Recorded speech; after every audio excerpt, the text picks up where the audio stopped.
One in four adults in the United States has a disability. Globally, it's approximately 1.3 billion people. Disability is one aspect of identity that every single person at some point in their life will experience, whether temporarily or permanently. I'm Zakir Mohammed, a childhood eye cancer survivor, TEDx speaker, storyteller, and a disability advocate. Being diagnosed with retinoblastoma at the age of 9 months old, I have been seeing life through a different lens literally since then. I have a prosthetic eye in my right eye, which is as a result of the surgery to remove the tumor from my right eye. And as a result of the radiation treatment, I lost my hearing. So I wear hearing aids. And I am going to talk about the fact that disability can affect all of us. It's a human experience and how we can be more inclusive and empathetic, and with a few ways for you to also advocate. So I grew up in a world where accessibility was not necessarily designed with us in mind. Gratefully, I had advocates for myself growing up in school. I had what they call individualized education plans or IEPs, which resulted in me also having speech therapy. I was not always this confident speaker. I had to have speech therapists to guide me. And beautifully enough, that speech therapist were not only helping me to speak confidently, but also just helped me to overcome the adversity, the mental trauma that can be isolating when you have to continuously advocate for yourself over and over again to make sure that you're safe, to make sure you have access, to make sure that you can be confident and thrive. So I went from having classroom that didn't support me to having parents and advocates that understood how to best support me, such as making sure that I was upfront and personal with my teachers, sitting up front to make sure that I can lip read and understand them. And at one point, technology changes all the time, so I would have a speaker system that, but not only am I listening to make sure that I hear everything that the teacher's saying, but so can my peers. I also then would make sure that I have homework assignments, make sure everything's written down. And maybe I also get access to the teacher's plans ahead of time so that I know what to expect. Um, but throughout that experience, I learned that disability isn't a problem, humanity is. And again, this isn't a call out, it's just bringing awareness to the things that still need to be changed.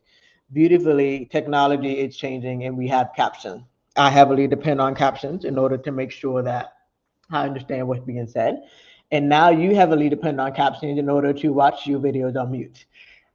Same thing for when it comes to making sure that there's flashing lights on your phone. That also helps those who are hearing impaired, cannot hear that well, to be able to know that there's a notification coming on their device in their hotel room. But sometimes you use it because you don't want to talk to people, right? You want to keep everything on silent.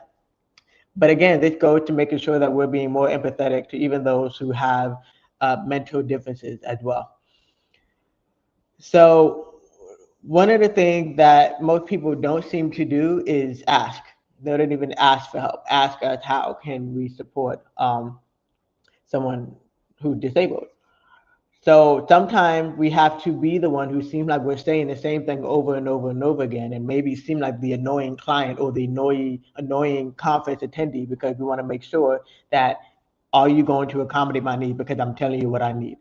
Um, of course, then the other end of the spectrum, where someone is newly disabled and doesn't even know how to articulate what they need because they know that they're going to be judged, chastised, belittled, the whole bit. But as long as someone continues to listen and authentically listen, the validation, it makes all the difference in the world. It's makes a huge difference when I attend events and I know that I am accommodated for. I don't have to keep following up on are there any captions or can you share me the schedule? Is there going to be an interpreter? I love to know that everything is set and ready to go. I have over 10 years of experience as a brand strategist. My background was in photography, even after discovering that it was a photograph that detected my type of cancer. I then became a photographer. I was the little historian for the family. I was um, the one who learned how to take pictures professionally in my technical programs and beyond. and then I'm taking pictures at events. So even though I'm used to being behind the scenes, then there was a shift in my career where everyone was adapting to smartphone photography. So then I'm learning how to teach people how to use social media. And so that really was also the introduction of Zoom. Zoom did not always have captions that are always there. We had to make sure that captions are enabled. So it takes a lot of people continuing to advocating in order to understand why you're using certain social media tools. Um, so I think it really starts with making sure that you normalize the things that are being used. It's not just ramps or wide enough, rooms, but also making sure that there's sensitivity in languages as well, sensitivity in the way that people think, sensitivity in the way that people retain information. And also, unfortunately, there's still a lot of gaslighting happening, and it's very important to believe people the first time when they tell you what they need, when they tell you what's going on. Um, so I have been making sure that people understand why you see life differently, because everyone is really different. Disability is not one single thing, and it's not limited to any gender or race or ethnicity. And even with my own experience of growing up being not disabled enough, because invisible disability is an additional complication to it. The systems want to prove it, your jobs and the HRs want to prove it. But sometimes we just omit it on purpose because we're tired of the judgment. Um, Sometimes they would see us as participating like regular, being functioning, hosting events, speaking on TEDx stages. But what goes behind the scenes is how long it takes to recover from those type of events. And it can be a slower recovery period if we have the tools that help us to thrive and work in our own zone of genius as well. So the good thing about me having a different lens, seeing only in one eye as a result of retinoblastoma, after I've overcome the survivor guilt of being one of the few who survived, at least in my time period in the 90s, then I was able to then have that unique experience. I've been able to go to over a dozen countries and over 4 or 5 continents.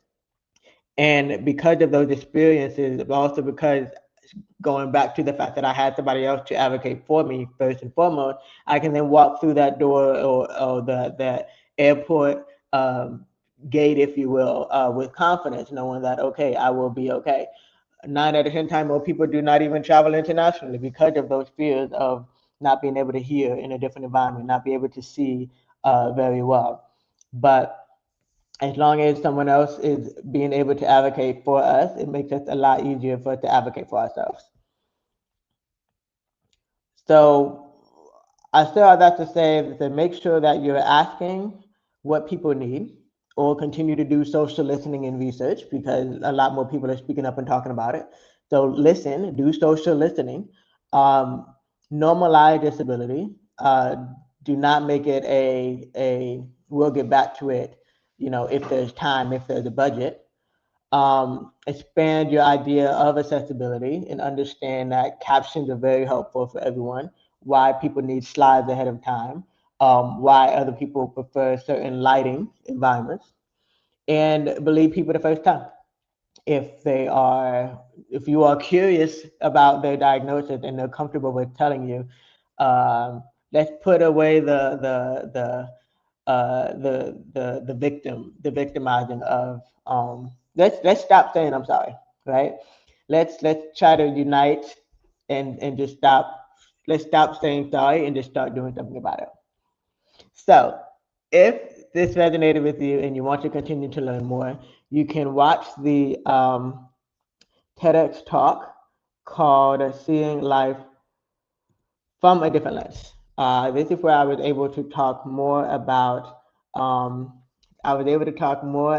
what it's like traveling with a disability, what it was like being an entrepreneur and choosing entrepreneurship on purpose, and Also, it's an extension of the book. So if you are in a gift giving guide, gift giving mood, you can be sure to gift the guide. It's a memoir. My mom and I wrote it together, but it's also a guide. We talk about advocacy. We talk about disability awareness. We talk about traveling, and sometimes, but it's been like the only person in a room sometimes.